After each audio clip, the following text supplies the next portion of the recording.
올은 가정의 달이어서 지난 첫 주에는 어린이에 관한 말씀, 그리고 지난주는 두 번째 주는 지난주가 두 번째 주인가요? 네.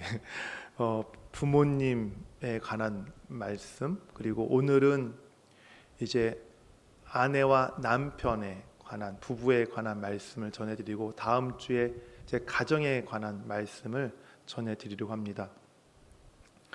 사실 오늘 말씀을 오늘 본문에서 보셨겠지만 아내인 성도들과 또 남편이신 성도들에게 다 이번 오늘 이 시간에 다 전해드리려고 말씀을 준비했는데, 일부 예배 때 말씀을 전하니까 일부밖에 못 전했어요. 그러니까 그 아내이신 성도들에게 준비한 말씀밖에 전할 시간이 없어서 남편에게 전해드릴 말씀은 다음 주 이 시간에 전해드리겠습니다. 빠지지 마세요. 우리 남편분들 빠지시면 안 돼요. 남편과 가정과 같이 함께 말씀을 전하도록 하겠습니다. 여러분 잘 아시는 이 고대의 시인 호메로스라는 그 사람이 쓴 오디세이아라는 책이 있어요. 읽어보신 분들 아시겠지만 굉장히 재미있는 책입니다. 이 오디세이아라는 책에 보면 주인공 오디세이가 트로이 전쟁을 승리로 이제 이끌고 승리를 얻은 다음에 자기 나라로 이제 배를 타고 자기 부하들과 이제 항해를 하는 장면이 나옵니다. 근데 이 오디세이와 그의 부하들이 탄 그 배가 사이렌 섬이라고 하는 그 섬 근처를 지나가게 되었어요. 이 사이렌 섬은 그 주변에 배들이 지나갈 때마다 그 섬에서 아름다운 여인의 목소리가 노랫소리로 들리는 섬입니다. 그러면 그 노랫소리에 선원들이 다 정신이 몽롱해져 가지고요. 그러니까 정신이 몽롱해져서 다 바다에 뛰어들게 만드는, 그리고 배를 파선하게 만드는 그러한 아주 무서운 전설의 섬이었어요. 그런 섬을 이제 오디세이와 그의 선원들이 배를 타고 지나가야 해요. 그래서 오디세이가 고민을 합니다. 어떻게 저 섬 옆을 지나갈 수 있을까? 무사히 지나갈 수 있을까 고민을 하다가 자기 부하들한테는 밀랍으로 귀를 막게 합니다. 귀를 막아서 소리가 들리지 않게 하고, 그리고 오디세이 자신은 부하들에게 명령을 해서 자기를 돛에다가 꽁꽁 묶어매라고 명령을 합니다. 그러면서 내가 어떤 명령을 내릴지라도 너희들은 앞을 향해 오로지 무조건 노만 저어가라고 그렇게 아주 신신당부를 합니다. 드디어 그 배가 사이렌 섬 옆을 지날 때였어요. 아닌 게 아니라 그 섬에서 정말 그 매혹적인 한 여인의 노랫소리가 아주 아름답게 들립니다. 다행히 선원들은 귀를 막고 있기 때문에 정신을 잃지 않았어요. 그런데 오디세이는 몸은 돛에 단단하게 묶여 있지만 귀는 막지 않았기 때문에 정신이 혼미해졌습니다. 그러면서 부하들 향해 소리칩니다. 배를 돌려라! 배를 돌려라! 왜냐하면 그 배를 돌리게 해가지고 그 섬에 이제 파선하게 만들려고, 그 노래소리에 홀려가지고 막 몸부림을 치면서 그렇게 했지만 부하들이 들려요, 안 들려요? 안 들려요. 그러니까 오로지 배만 저 앞으로 가니까 결국은 그 사이렌 섬을 지나왔어요. 무사히 지나오게 된 거죠. 비록 오디세이가 그 음악에 홀려서 잠시 정신이 왔다 갔다 했지만 다행히 그 몸이 아주 굵고 튼튼한 돛에 꽁꽁 묶여 있었기 때문에 무사히 오디세이와 그의 부하들이 그 섬을 지나올 수 있었던 것입니다. 부부는 가정을 잘 세우기를 원합니다. 또 이것은 하나님께서 부부에게 맡겨주신 아주 소중한 소명이기도 합니다. 그런데 가정을 잘 세우는 소명을 부부가 감당하기에 그 부부의 자리가 결코 쉽지가 않습니다. 왜냐하면 이 부부 각자의 내면 상태가 다 다르고요. 또 내면에 있는 그 여러 가지 어려움들이 또 저마다 다 달라요. 또 그것뿐입니까? 재정, 직장, 자녀, 가족관계, 친정, 시댁, 그런 관계들, 그 외부적인 환경들, 그리고 여기에다가 개인에게 다가오는 크고 작은 그 변화들, 그런 다양한 문제들이라고 하는 그 쌓이된 섬을 아주 자주 지나가야 되기 때문입니다. 그래서 부부들이 자신들에게 맡겨진 이 가정을 잘 세우는, 주님이 주신 그 소명을 잘 감당하려면, 사이렌 섬을 지날 때 오디세이가 그 튼튼한 돛에 자기 몸을 단단히 묶었던 것처럼 부부도 자신을 말씀에 단단히 묶어야 합니다. 오늘 본문 말씀, 바로 부부들이 이 가정을 잘 남편과 아내들이 가정을 잘 세우기 위해서 각자, 남편이면 남편, 아내면 아내가 각자가 자신을 묶어야 될 하나님의 말씀이 기록이 되어 있어요. 오늘 그 중에 첫 번째, 아내에게 주시는 그 말씀에 대해서 먼저 살펴보겠고요. 다음 주는 남편에게 주시는 말씀에 대해서 살펴보도록 하겠습니다. 오늘 본문 말씀을 보니까 아내에게 주시는 그 말씀, 명령이 있어요. 22절을 보니까요. 어떤 명령이에요? 바로 남편에 대한 아내가 어떻게 해야 되는가, 그 의무가 기록이 되어 있어요. 자, 그러면 우리 아내 되시는 분들, 오늘 22절부터 24절까지 말씀을 한 번 더 읽어 주시겠어요? 자, 시작.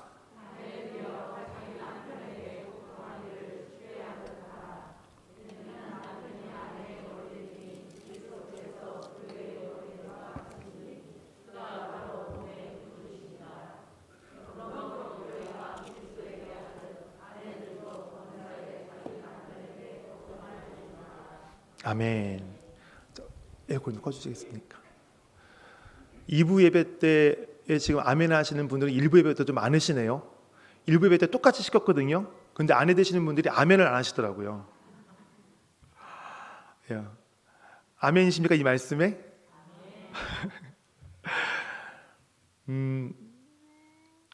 아내 되시는 분들이 오늘 이 22절부터 24절까지 말씀 읽으셨는데, 이 구절 가운데에 이 아내들의 마음에 좀 약간 불편함을 주는 단어가 하나 있죠. 어떤 단어예요? 복종이요. 예, 복종. 예, 1부 때도 그것 때문에 아마 말씀 읽으시고 나서 다들 가만히 계시더라고요.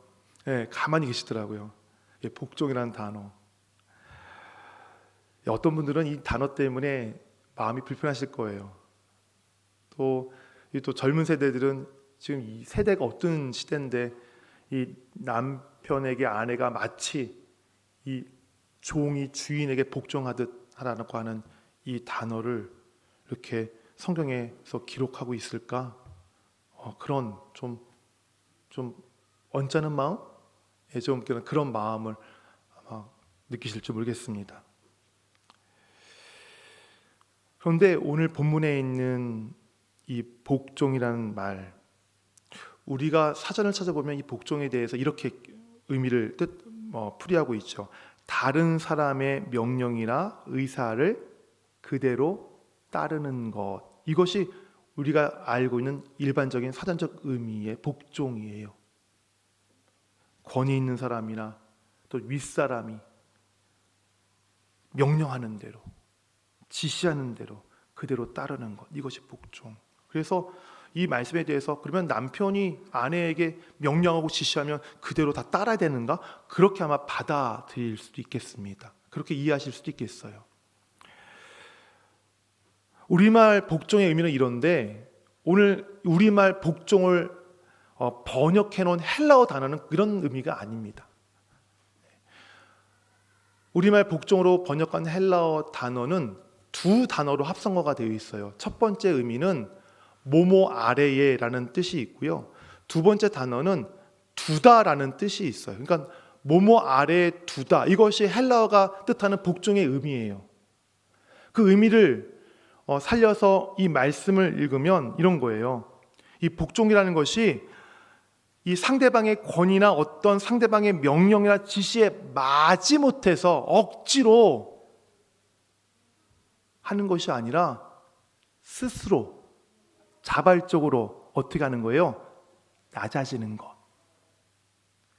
낮아지는 것, 그것이 바로 복종이에요. 헬라가 말하는 복종이에요. 복종.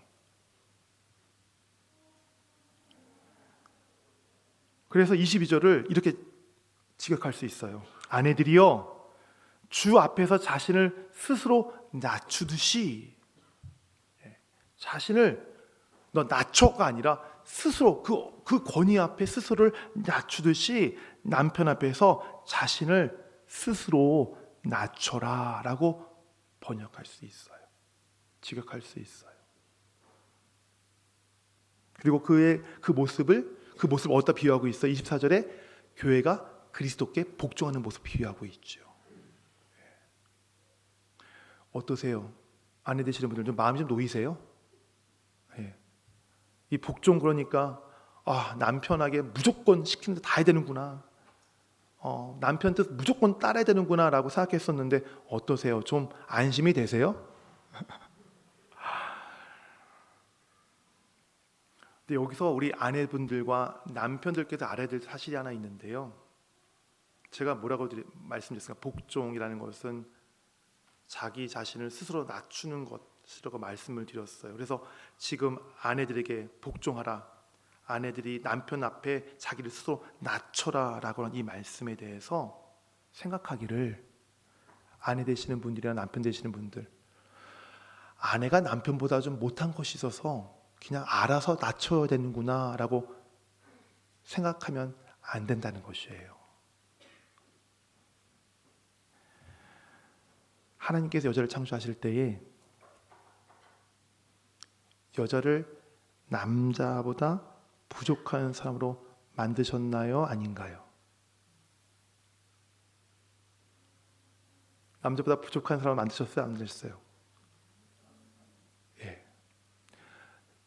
창조의 순서는 있지만 하나님이 결코 여자를 남자보다 부족한 열등한 존재로 만들지 않으셨어요. 그거 알고 계세요? 예. 그걸 꼭 아셔야 돼요. 하나님이 여자를 창조하실 때에 남자보다 열등한 존재로 만드신 것이 아니에요. 창조 질서의 순서는 있지만, 그래서 베드로전서 3장 7절에 보면 이런 말씀이 있어요. 남편이 아내에게 대해서 이렇게 여기라고 말씀하고 있어요. 생명의 은혜를 유업으로 함께 받을 자로 알아 귀히 여기라. 생명의 유업을 함께 받을 자로 알고 아내를 귀하게 여기라. 구원이라는 상급이, 구원이라는 복이 이르는데 그 복이 남편이나 아내나 다 차별 없이 그 구원의 복이 임한다는 거예요. 그 구원의 복이 있다는 거예요. 그것이 무슨 말을 의미하는 거예요? 남편과 아내라고 하는 그 사이에 차별이 있다 없다? 없다는 거예요.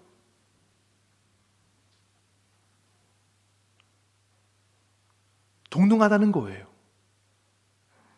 오히려 하나님은 여자를 만드시고 그 여자를 남편을 돕는 배필로 삼으셨어요. 남편을 돕는 배필로 여자에게 소명을 주셨어요. 이 뜻이 뭐예요? 예. 남편은 완전치 못한 존재예요. 그러한 완전치 못한 부족한 존재를 누가 완성시킬 수 있어요? 옆에서 돕는 아내의 도움을 통해서, 돕는 배필인 아내를 통해서 남편이 세워질 수 있도록 하신 거예요. 남편이 아내를 돕는 것, 어떤 분의 모습과 비슷한 줄 아세요? 성령님의 모습과 비슷하죠. 우리 성령님 연약한 성도를 도우시잖아요. 그 성도들이 그 자리에 세울 수 있도록 도우시고 그 성도가 그 일을 감당할 수 있도록 도와주시잖아요. 여자의 아내가 남편을 돕는 모습, 누구의 모습과 흡사해요? 성령님의 모습과 흡사해요. 그렇기 때문에 아내들의 그 섬김과 아내들의 그 도움은 열등한 도움이 열등한 자리에 있기 때문에 돕는 것이 아니에요. 그래서 아내 되시는 분들, 나는 남편 출근하고 자녀들 학교 가면은 그냥 빨래하고 밥하고 때 되면은 뭐 청소하고 장 보고 그런 뒤치다꺼리 하는 그러한 존재로 스스로를 비하시키지 마시기를 바랍니다. 비하시키지 마세요. 왜 비하시키세요? 하나님이 여러분을 어떤 존재로 만드셨는데 성령께서 하시는 그런 사역과 그런 일들을 할 수 있는 그런 것과 흡사한 일들을 하도록 남편을 돕고 가정을 돕는, 남편을 온전케 해가는 그런 자리에 아내를 세우셨는데 왜 스스로를 그렇게 비하시키세요? 남편 되신 여러분, 아내 비웃지 마세요. 아내들 멸시하지 마세요. 무시하지 마세요. 남편들보다 훨씬 더 능력 있고 정말 뛰어난 분들이 여러분의 아내들이에요. 그 아내를 존중하시기를 바랍니다. 그 아내를 존중하시기를 바랍니다. 다음 주에 남편에 대한 설교를 드릴 때 어떻게 그들을 사랑해야 되는가, 아내를 사랑해야 대해서 말씀을 드릴게요.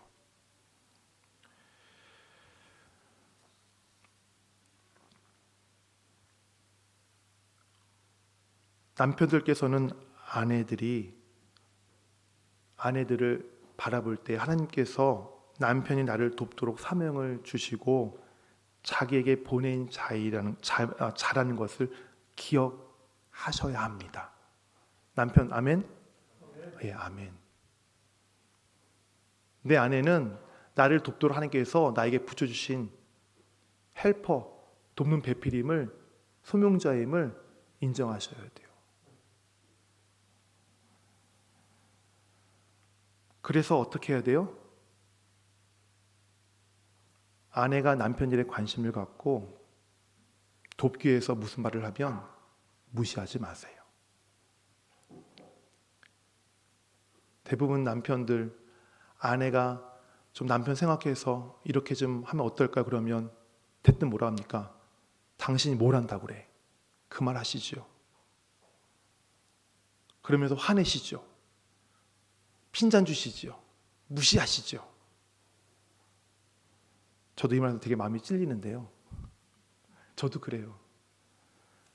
제 아내가 이렇게 좀 하면 어떨까요? 그러면 화가 나요.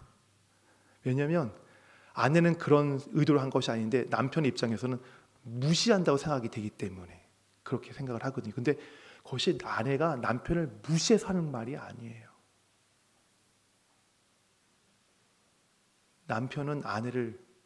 아내는 남편을 사랑해요. 그래서 그 남편이 그 서 있는 자리에서 잘 되기를 원해요. 직장에서 잘 되기를 원해요. 하는 일이 잘 되기를 원해요. 사역이 잘 되기를 원해요. 그래서 그 잘 되고자 하는 마음, 그래서 그 남편이 그 일들을 잘해서 정말 행복했으면 하는 그런 바라는 마음으로 남편에게 아내들이 자기의 생각, 당연히 돕는 자니까 생각이 있겠죠. 하나님이 허락해 주시니까. 남편은 그 일만 하느라고 그 일만 집중하지만 아내 되시는 분들은 그 일보다 좀 넓게 볼 수 있는 시야가 있어요. 그러니까 그렇게 보이니까 당연히 지혜를 주시니까 얘기를 하겠죠. 의견을 내겠죠. 그런데 무슨 말만 하면은 당신이 뭘 한다고 그래? 그런 말 이제는 하지 마세요. 아내가 남편이 잘 되기를 바라는 마음이 있다는 걸 알고 아내의 말에 귀를 기울이시기를 바랍니다. 아멘. 제가 나중에 체크해 볼 거예요. 우리 아내 되시는 집사님, 권사님들한테 물어볼 거예요. 남편분들이 정말 아내 되시는 분이 얘기할 때에 귀를 기울이고 있는가? 잘 듣고 있는가? 저도 처음에 아내가 말하면 조금 핀잔을 주거든요. 근데 여기 제 아내 있지만 생각해 보면 그게 맞아요. 네. 그게 맞아요. 맞는 일들이 많아요.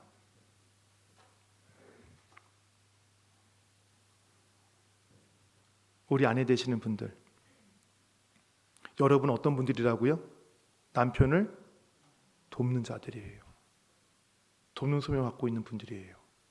그래서 여러분들은 여러분이 도와야 될, 온전케 세워가야 될 남편에게 해야 하는 그 말 한마디, 남편에게 보이는 행동 하나하나 신중하게 하시기를 바랍니다.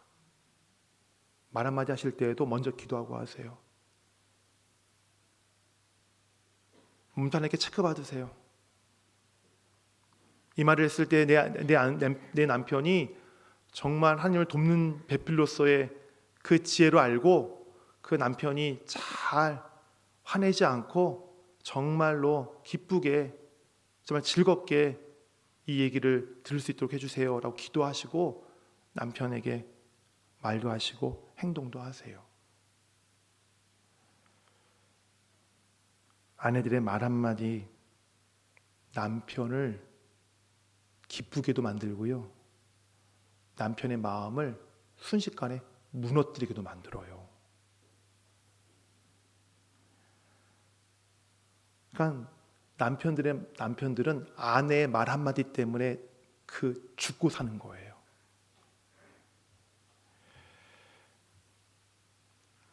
이따금 제가 설교를 마치고 이렇게 이제 예배 마치고 내려가서 성도님들과 인사 나눌 때 어떤 성도님이 가끔씩, 아주 가끔씩입니다, 자주는 아니에요, 은혜가 되었습니다 그렇게 말씀하세요. 오늘 설교 너무 은혜가 되었다고. 그러면 제가 기분이 좋을까 안 좋을까요? 좋을까 안 좋을까요? 좋지요. 칭찬받아서 얼마나 좋아요. 예, 성도가 날 칭찬해 줘서 너무 좋죠. 이렇게 칭찬받고 제 방에 가서 있는데 아내가 저한테 오늘 은혜가 됐어요 그 말 한마디 하면요, 성도에게 칭찬받은 것보다 몇십 배 제 마음이 기뻐요.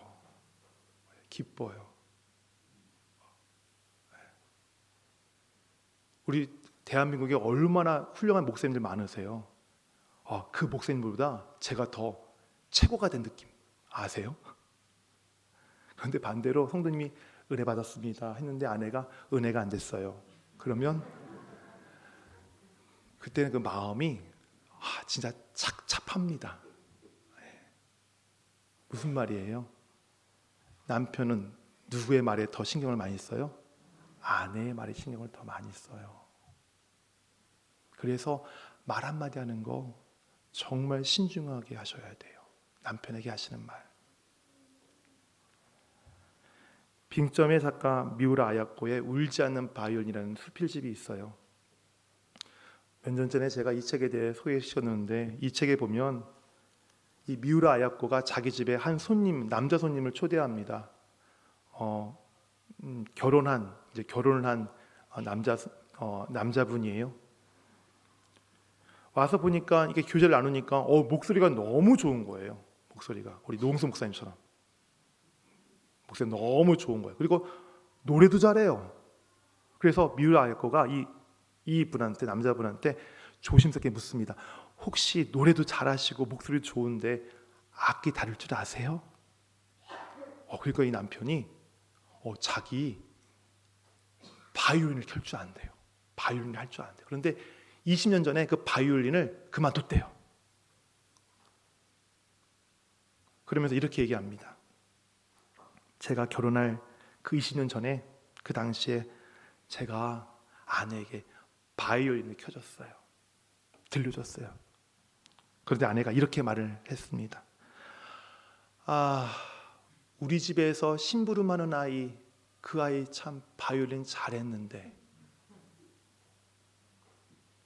그 아이가 참 잘 연주했는데, 그 말을 남편이 듣고서 그날부로 바이올린을 더 이상은 연주하지 않았던 거예요.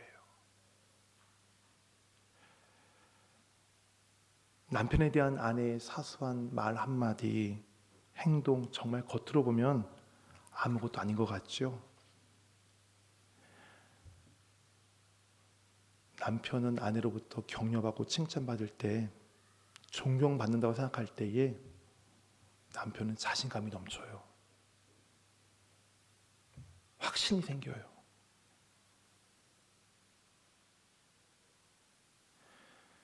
사무엘하 6장에 보면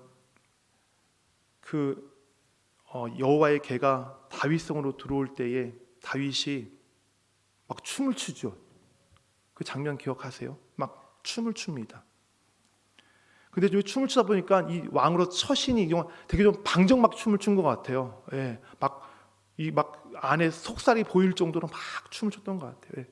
그랬더니 이걸 누가 봐요? 그의 아내 미갈이 보고 뭐라고 합니까? 그 말씀 보니까 이렇게 되죠. 이스라엘 왕이 오늘날 어떻게 영화로우신지 방탕한 자가 염치 없이 자기의 몸을 드러내는 것처럼 오늘날 그 신복의 계집종의 눈앞에서 몸을 드러내셨도다라고 조롱을 해요.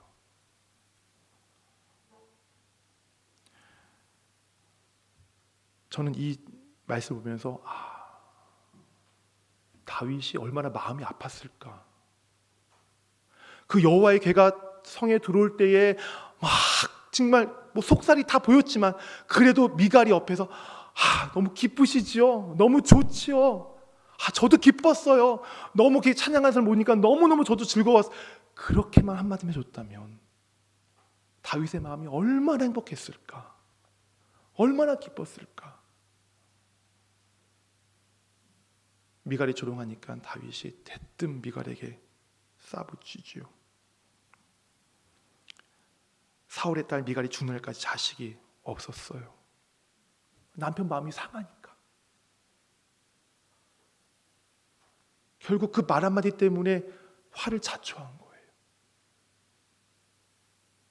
이처럼 아내의 말 한마디는 정말 남편에게 중요해요.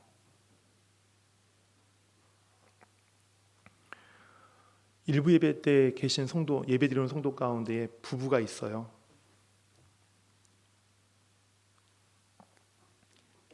이 부부가 제가 가끔씩 이제 인스타그램을 보는데 그 어느 날 그 부부가 찍은 가족 사진이 올라와 있더라고요. 그래서 그 아내 되시는 분이 그 가족 사진 옆에다가 이렇게 썼어요. 남편계의 바이블이라고 썼어요. 남편계의 바이블. 이 바이블이 무슨 뜻이에요? 이 성경의 뜻도 되지만 이 바이블 그러면 최고란 뜻이에요. 최고란 뜻이거든요. 무슨 말이에요? 자기 남편이 다른 집 남편보다 어떻다는 거예요? 최고라는 거예요. 최고. 그렇게 거기다 썼어요. 제가 그걸 보고 답했어요. 남편이 아내에게 인정을 받는군요. 그랬더니 그렇게 인정한대요. 자기 남편을 그렇게 인정한대요. 최고의 남편을 그렇게 인정한대요. 그분이 누군지는 안 알려드리겠지만 그분 제가 볼 때마다 매주마다 보면 늘 미소해요. 늘 행복해요. 이유가 있어요. 아내로부터 인정받으니까. 아내로부터 최고의 남편을 인정받으니까. 존경받으니까. 왜 남편들이 아내에게 존경받고 인정받으면 좋아하는 줄 아세요? 아내만큼 남편의 단점을 잘 알고 있는 사람이 없기 때문에 그래요. 같은 이불 덮고 자는데 온갖 못 볼 거 다 보잖아요. 그런데 그런 아내가 남편을 인정한다니까 얼마나 행복해요. 얼마나 좋아요. 기분이 좋아요. 그렇게 인정받으니까, 존경받으니까 이분이 주일마다 올 때마다 행복해요. 가정도 행복해요. 그런데 남편에 대한 아내의 이러한 칭찬과 그 존경과 인정이 남편의 행복에만 머물지 않아요. 그 영향력이 어디까지 내려가는 줄 아세요?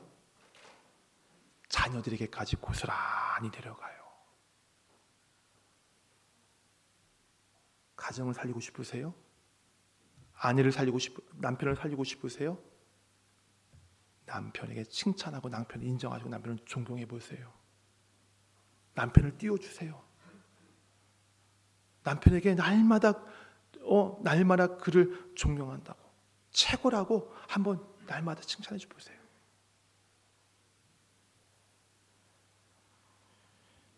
최근에 제가 어느 인터넷 강의를 듣다가,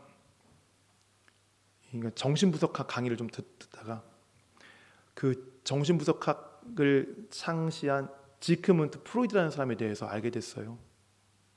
물론 하나님을 모르는 그런 사람이긴 하지만 이 사람에 대해서 제가 들으면서 너무나 귀한 것을 깨달았어요.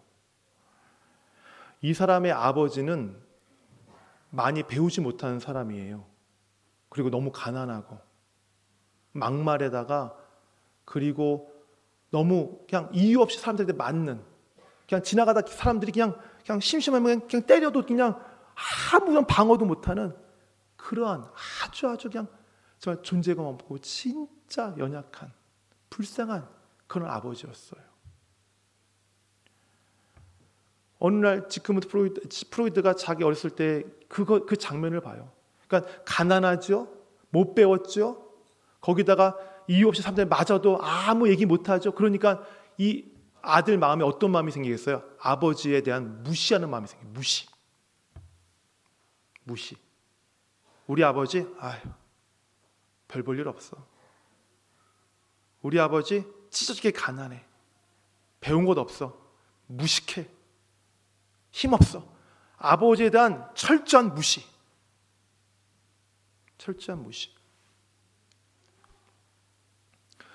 많은 학자들이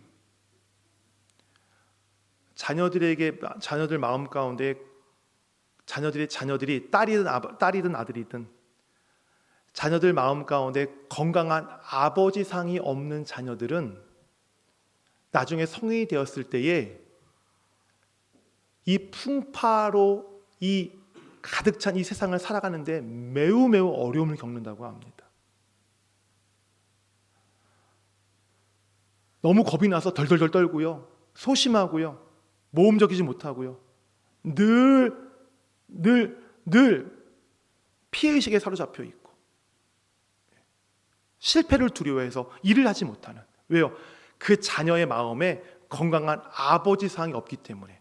반대로 건강한 아버지상이 있는 자녀들은 가진 것 없어도 자신 있게 세상을 향해 나간다고 그래요.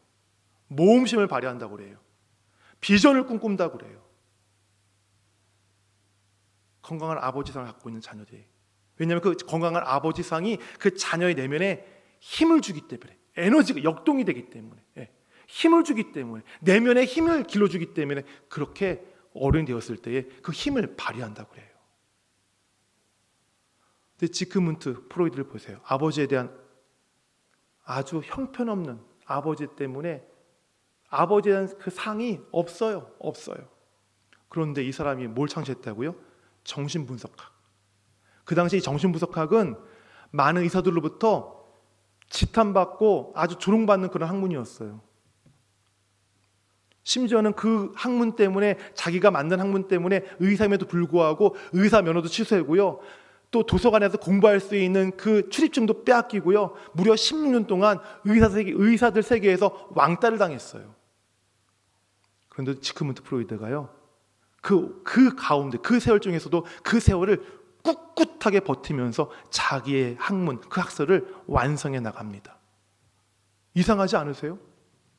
아버지에 대한 상이 없는데 어떻게 그런 힘이, 내면의 힘을 발휘할 수 있었을까? 그 비밀은 어머니한테 있었어요. 그 어머니는요, 자기 남편보다 20살이나 어렸음에도 불구하고 자기 남편 가난하고 못 배우고 정말 형편없는 남편이었지만 지크문트 아들한테는 늘 아버지에 대한 권위를 세워줬어요. 애야, 아버지가 저렇게 가난하지만 그래도 우리를 먹여 살리는 분이야. 우리를 위해서 얼마나 희생을 많이 하는 분인 줄 아니? 많이 배우지 못했지만 너를 배우기 위해, 너를 가르치기 위해서 밤낮으로 고생하시는 분이야. 남들에게 이유 없이 맞지만 남들에게 피해 주지 않으려고 그렇게 사시는 분이야. 끊임없이 자기 남편에 대해서 아들에게 계속해서 아버지는 이러한 분이야, 존경할 만한 분이야, 참 좋으신 분이야, 계속해서 아버지라는 권위를 그 아들에게 심어줍니다. 프로이드가 아버지를 봤을 때는 완전 형편없는 아버지상이었지만 어머니 때문에, 어머니를 통해서 그가 그 안에 건강한 아버지상을 갖게 됐던 거예요. 그래서 그가 그렇게 어려운 가운데서도 자기 학문을 완성시켜 갈 수 있었던 거예요. 내면에 힘이 있었기 때문에. 누구 덕분에? 어머니의 말 한마디. 어머니가 아버지를 세우는 모습을 보면서, 아버지를 무시하지 않고 아버지를 존경하는 어머니 덕에 그 안에 그러한 힘이 길러졌던 거예요.